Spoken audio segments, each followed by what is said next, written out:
Bonjour, bienvenue sur Objectif Math. Dans cette vidéo, nous étudions la fonction cotangente. Même si elle n'est pas à ce jour à votre programme, ça ne peut pas vous faire de mal d'en avoir au moins entendu parler. La fonction cotangente est définie comme la fonction de la variable réelle qui à x associe cosinus de x divisé par sinus de x. Si x est un réel, cotangente de x est définie si et seulement si sinus de x est non nul.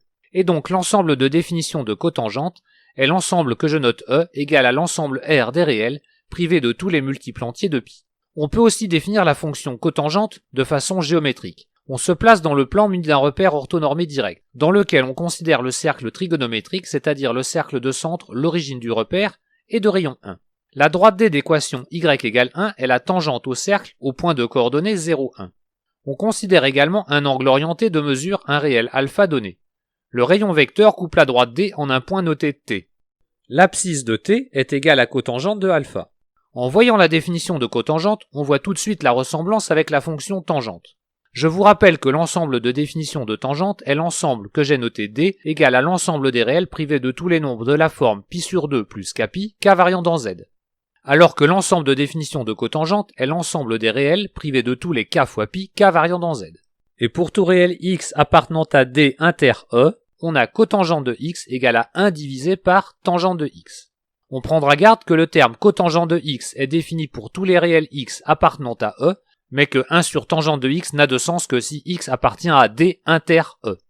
Nous allons voir que la fonction cotangente est périodique et plus exactement pi-périodique. C'est-à-dire que pour tout x réel appartenant à E, x plus pi appartient à E, et cotangente de x plus pi est égale à cotangente de x. En effet, si x appartient à E, il est immédiat de vérifier que x plus pi appartient aussi à E, et cotangente de x plus pi est égale à cosinus de x plus pi divisé par sinus de x plus pi. Comme sinus et cosinus sont pi antipériodiques, cotangente de x plus pi est égale à moins cosinus de x divisé par moins sinus de x, qui est donc bien égal à cotangente de x.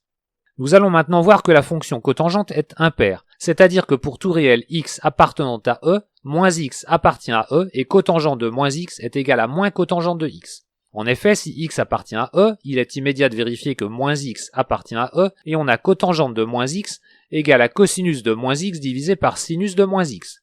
Comme cosinus est pair et que sinus est impair, on obtient cotangente de moins x égale à cosinus de x divisé par moins sinus de x, qui est donc bien égal à moins cotangente de x. Nous pouvons même montrer que cotangente a une imparité généralisée par rapport au point de coordonnées pi sur 2, 0. Ceci signifie que pour tout x appartenant à E, pi moins x appartient à E, et que cotangente de pi moins x est égale à moins cotangente de x. Je ne détaille pas la démonstration, il suffit d'utiliser la pi-périodicité et l'imparité de cotangente. Nous établissons maintenant la dérivabilité de la fonction cotangente. Cotangente est dérivable sur son ensemble de définition grand E, et pour tout x appartenant à E, la dérivée de cotangente au point x est égale à moins 1 sur sinus au carré de x, qui est aussi égal à moins 1 moins cotangente au carré de x. Il en découle que la fonction cotangente est de classe C infini sur E. En effet, pour tout x de E, cotangente de x est égale à cosinus de x divisé par sinus de x. Cotangente est donc le quotient de deux fonctions dérivables sur E et est donc dérivable sur E. Pour la dérivée, on applique la formule de dérivation d'un quotient, ce qui donne moins sinus au carré de x moins cosinus au carré de x sur sinus au carré de x. Grâce à la formule cosinus au carré plus sinus au carré égale 1, on obtient la première forme de la dérivée, et en séparant le numérateur en deux, on obtient la deuxième. Les variations de la fonction cotangente s'en déduisent immédiatement. La fonction cotangente est décroissante par intervalle. En effet, on vient de montrer que pour tout x appartenant à E, la dérivée de cotangente en x est égale à moins 1 moins cotangente au carré de x, qui est donc strictement négative sur E. Mais attention, E n'est pas un intervalle. Cotangente est seulement décroissante sur chaque intervalle inclus dans E. Nous donnons maintenant la représentation graphique de la fonction cotangente. La fonction cotangente admet la droite d'équation x égale 0 comme asymptote, tout comme la droite d'équation x égale pi. Le graphe de cotangente passe par le point de coordonnées pi sur 2, 0, et a en ce point une tangente de pente moins 1. Pour faire un dessin correct, il vaut mieux se diriger vers l'asymptote. Nous faisons partir le tracé du point de coordonnées pi sur 2, 0. On commence par aller dans le sens des abscisses décroissantes. On suit la tangente, tracée en rouge, et on s'en écarte progressivement vers le haut jusqu'à se rapprocher de l'asymptote. Puis on effectue la symétrie par rapport au point de coordonnées pi sur 2, 0.